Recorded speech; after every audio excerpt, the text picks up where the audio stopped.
They are the handheld, take-anywhere books filled with superheroes, classic stories, or adult dramas.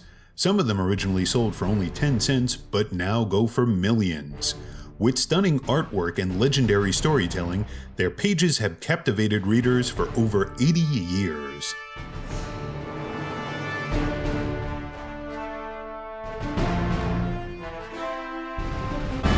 This is the history of comic books. Using images to communicate goes back to the 32nd century BC when Egyptians devised hieroglyphs with over 1,000 images representing ideas. In the same way, tapestries told stories through scenes depicted on the lush textiles in medieval European times. Mass production of paper allowed for the next medium of sequential art to emerge. While printed forms of picture-based stories appeared in Europe prior, the first American example of a comic strip came in the form of The Yellow Kid. The Kid's creator, Richard Outcault, infused the comic with political and social commentary. Due to the popularity of The Yellow Kid, other comic strips soon appeared. In 1933, Famous Funnies collected some of the serialized newspaper strips into a book format. Although this collection included reprintings, many historians have deemed this publication as the first comic book. In 1938, the golden age of comic books began with Action Comics #1. This first appearance of Superman ushered in the cape and cowl popularity of the superhero. The Golden Age would give birth to many of today's beloved heroes, including Batman, Wonder Woman, Green Lantern, Captain America, and Captain Marvel. Many of the heroes grew so popular that they became symbolic elements in the war effort in World War II, and comic covers often depicted heroes beating up Hitler.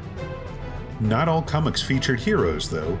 Many of the horror comics, such as EC's Vault of Horror, drew in readers who wanted their comics more dark and macabre. The taboo-breaking storylines and shocking artwork garnered too much attention. Psychiatrist Frederick Wertham filed a study called Seduction of the Innocent, where he claimed comic books to be a source corrupting the youthful readers. A Senate subcommittee investigated, and the comic industry self-imposed a set of codes and laws to keep comics upbeat and morally positive. In 1956, Showcase #4 introduced the world to a new version of a DC comic favorite, The Flash. Thus, the Silver Age of comics began. During this time, Stan Lee and Jack Kirby at Marvel Comics would create some of the most beloved heroes, including Spider-Man, the Fantastic Four, and the Incredible Hulk. By the 1970s, the counterculture popularity no longer wanted clean-cut heroes. An underground movement of comics rose, and artists like R. Crumb published adult-themed comics in small presses. Since the use of the Comics Code was optional, the underground movement needed no permission, and they had no limitations on their subject matters. By the 1980s, the modern era of comics saw the big two publishers going head-to-head, Marvel and DC. While they battled for top billing, their characters appeared on television prime time in Saturday morning cartoons. In smaller presses like Pacific, Eclipse, and Fantagraphics slowly entered into the market. The graphic novel also rose in popularity during the 80s. These longer works sometimes reprinted comic story arcs, but many featured original, unseen material. This longer form allowed for more in-depth storytelling, and the dramatic content often won literary awards. When the 1990s hit, the comic book artists grew in celebrity status. Their popularity allowed them something hardly seen in the industry: a split from the big two publishers.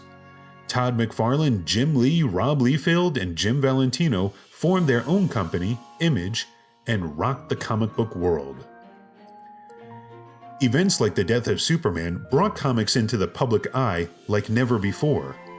With the comic codes an outdated form of censorship, publishers abandoned its use. As digital readers became more prevalent, the comic book took new shape in digital form. With comic book characters so identifiable, so many of the comic books we read are made into film. Popular shows like The Walking Dead also use comic books as their source material. And so there's no question that the comic book industry entered a new high point in its history. So the next time you grab your favorite issue or graphic novel, appreciate how far comic books have come since the concept of sequential art began back in ancient Egypt.